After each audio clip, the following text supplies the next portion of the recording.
Hello YouTube, I'm Jax from Jax on the Road, and I'm going to be uploading a video that's a little bit different from the content that I have previously been having. Now, surprisingly, I can't even believe this, but a few of you actually want to know about me and where I've come from and how I ended up on YouTube and working with Contiki and sort of what's happened in my life. So I've actually broken my vlog camera again.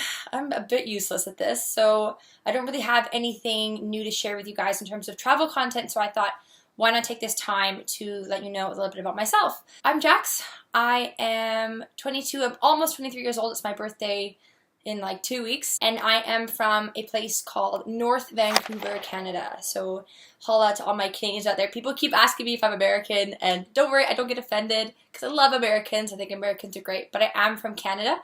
I was born in 1992 on July 26th. And I have mom and a dad, Lori and Steven, my brother Doug, and then we have a dog, Indiana Jones. He is adorable. Check him out. What a cutie. I think I might have the cutest dog, and I know everybody says that, but he's pretty good looking, you have to admit. Growing up, I was always into arts, performing arts especially. I was a dancer, ballet, tap, hip-hop, jazz, contemporary, acro, you name it, I did it. I loved dancing and kind of any opportunity to be on stage. As time went on, though, I sort of realized that my ambitions to be a dancer probably in the end weren't what I wanted for my life. So I kind of took a good hard look and thought maybe around grade 9, 10 that pursuing going to university was something I was maybe a bit more interested in. Although high school, sometimes socially, wasn't really the best place for me, I think it was all of the outlets through the creative and performing arts that sort of shaped me into the person I am today. Now, I was incredibly fortunate growing up that my parents exposed me to the world. We traveled from when I was really, really young. I can recall trips, to Japan, to China, to Egypt, Europe, the Caribbean. They just took us everywhere, and I think, that's what really sparked my passion for travel at such a young age, is the fact that, I was given this amazing opportunity, and I 100% am eternally grateful to my parents for giving me that, because I know that it's not something that you can ever expect in life. So I really hope that by doing what I do now, Mom and Dad, if you're watching this, I'm really grateful for the opportunities you've given me to kind of grow into the profession I do now through my experiences in the past. Flash forward to kind of the end of my grade 12 year, and I'm trying to figure out, like every grade 12 student, what am I going to do with my life? Because I think at that point in your life, you feel like it's now or never. This is the best of my life. This is the biggest decision I'm ever going to make. And looking back in retrospect, obviously, it was a big decision, but I think you kind of realize as you get older that there's many more opportunities to follow different paths as you go further in life. But at that time, I wanted to attend a university called the University of British Columbia, UBC, and I got pulled out of class one day by one of the guidance counselors for my high school, and she said, Jax, we need to talk. And I'm like, okay, what's up? And she's like, well, we found out that to get into UBC Arts, which is what I wanted to go into in arts undergrad, you're going to need to have a 90 academic average. Well, I had an 88 average, so I was like, oh my God, it's May. It's May of grade 12. This is the only university I fully applied to. What am I going to do? And, she was like, you could apply for schools in Australia. And I'm like, Australia? That's the dumbest thing I've ever heard. Why on earth would I go to school in Australia? That is ridiculous. It's so far away. I don't know anything about it. And besides, I don't even really like Australia. I've been there. I didn't love it. So she's like, well, just humor me and look into it. So I started doing some research that day. And I'm looking into the universities. And I was looking most heavily into the University of Sydney and the University of Melbourne, because they both had, really great ratings. So I applied for Melbourne and Sydney, and I end up getting into both. At this point, I'm like, okay, well, what do I do? I'm so heart set on Sydney, but my parents really want me to consider both. If I'm really going to move to Australia, I should really weigh up my options, more realistically than just being like, I want to go to Sydney because it's Sydney and I think I hate Melbourne. So, I did the pros and cons and whatever. And then my parents were like, you know what, if you're seriously going to consider moving to Australia, let's just see if we can make a quick trip down and, you can check out the universities. So I went down with my mom, and I went to the University of Sydney, and I liked it. It was really nice. But something about the University of Melbourne just clicked for me, and it felt really right. In early February, I moved to Australia. I actually landed in Melbourne on Valentine's Day in 2011, and then I think just about 3 or 4 days later, I started at college at Queen's. Years pass, and I won't get into the details of college because there's just too much to tell, but it was pretty much one of the best experiences of my life. At the end of 2013, December 2013, I graduated from university with a Bachelor of Arts, and then reality hit. I'm an Australian. I can't really get a job here. I don't really have ambitions to pursue grad school.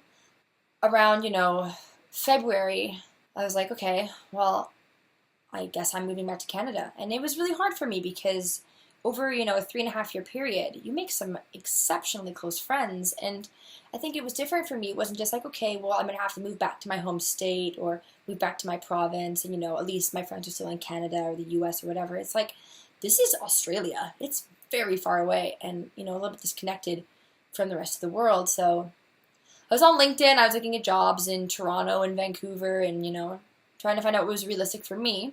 I kind of recalled something. Earlier that year in November, I had been on a trip with a youth tour company called Contiki, and Contiki offers trips for 18 to 35-year-olds, and they are a huge company in Australia. Everybody knows them. Contiki's like a household name, Your mom went on Contiki, and then your dad and your mom met on Contiki, and then, your sister went on to Contiki, so now you're going to go on to Contiki. Like, that's what it's like in Australia.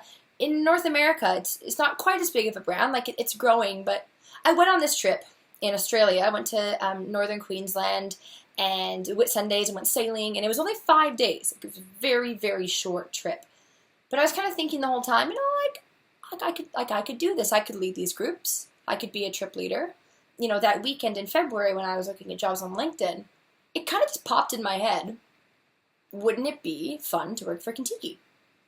So I checked online, Contiki careers. I'm Googling and I'm checking it out, and they had availabilities in Australia, which I wasn't eligible for, in the US, which I wasn't eligible for, and then they had Asia. And it said that on that coming Monday morning at 9 a.m., the applications were closing. But it didn't list anything about, a visa you'd need or a certain passport, and I was like, God, the one thing that's getting in my way in life so much is not having the right visa or the right passport or the right nationality. But for whatever reason, this job in Asia, it was open to me, and I thought, it's Saturday, it's too late, but I'm going to apply anyways. So I applied, and I got, really detailed in my application, and that next day, that Sunday, I was like going on and on and on to anybody who would listen. Oh my God, I applied for Contiki, and I really hope I get it, and I think it's a great job for me, and all my friends were like, okay, put on the brakes, don't get ahead of yourself. So I go to bed Sunday night pretty antsy, and I wake up Monday morning, and there's an email in my inbox at 9 a.m. on the dot. It's come in, and it's from somebody from Contiki named KB, and it says, can you fly to Sydney for an interview on Wednesday? I was like, yeah, okay, I'll do it. Screw it, let's take a risk. So I book a flight to Sydney. You have to have a little public speech prepared, so I prepare a little talk on the Great Wall of China, and I make it through round 1 of interviews, and then I get to round 2 interviews, and I go home back to my hostel that evening, and I take a nap because I'm exhausted because I've been prepping for this interview on the last few days. And then I wake up from my nap, and there's an email saying that I've been accepted for training for the first ever Asia training trip for Contiki. And about, I think it was something like 10 or 13 days later, I was in Bangkok training for 36 days through Southeast Asia. With our amazing training manager, Hannah Buse, and a bunch of other really cool people that were on the ATT with us. And it was definitely difficult. Working for Contiki, it's a dream job, and it's so much fun, and I've met so many amazing people. But training is difficult, because it's a job that I think takes a lot more than people see from the outset. So they really prepare you well. So I did my training. I went back to Melbourne for 10 days. I packed up my life. I boxed everything. I sent things home, and then on April 20th, 2014, I ran my first ever big Indochina. One thing that I really wanted the whole year was to work in Japan. Now, when we applied for the job initially, our boss, KB, said, and Contiki starting Japan next year. And this was on the interview day. She tells us this. And we're all just like, oh, like, come on. Like, that's so out of our reach. But the whole year I tried to, work really, really hard with my groups and very cheekily, have them give feedback that I really wanted to work in Japan. And then I found out in January of this year that I had been offered Japan training along with one of my coworkers, Matt. While I was on Japan training, I got another email at the very end of it saying that I had been offered to run the Contiki road trip through Asia, and I was like, mind blown. I couldn't believe it. I was so excited. I couldn't believe they selected me. Later that year, as you guys know, well, with the reason basically I'm on YouTube now is because of the road trip. So I ran a trip with a whole bunch of everyone's favorite YouTubers. There was Jesse and Gina from PvP, and Hart and Arnold. Jamie Curry was there, Chloe Morello, Fun for Louie, Will Derbyshire, Arden Rose, and of course somebody who's become a really good friend of mine, Ali Speed. So we did the road trip, and I will admit the first time I had to be on camera was incredibly daunting. I was not good.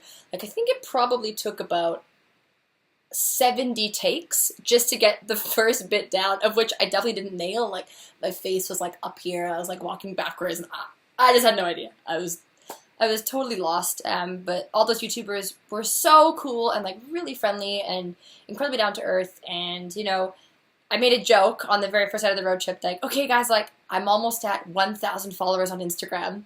So if anybody can help me reach 1,000 followers on Instagram, I would be so excited.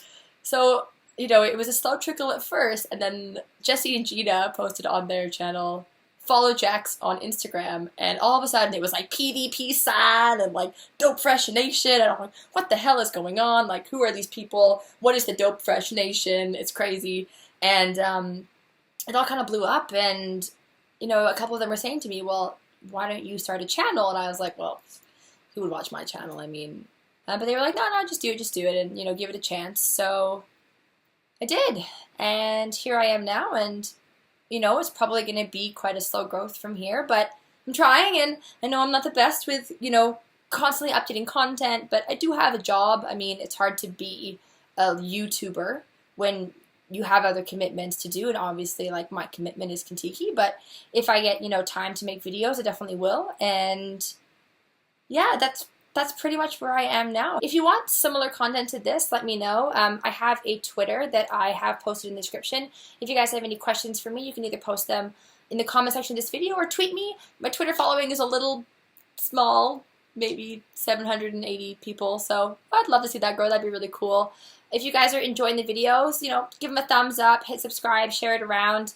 Obviously, with YouTube, it's all about word of mouth, so if you guys are enjoying the content, let your friends know, and then I'll probably be like a lot more motivated to make videos, because they're actually really hard work. Like, my God, I don't know how these YouTubers do it. It's, you film and you edit and you add music, and that's me. And I hope you guys have enjoyed this video, and I will talk to you later.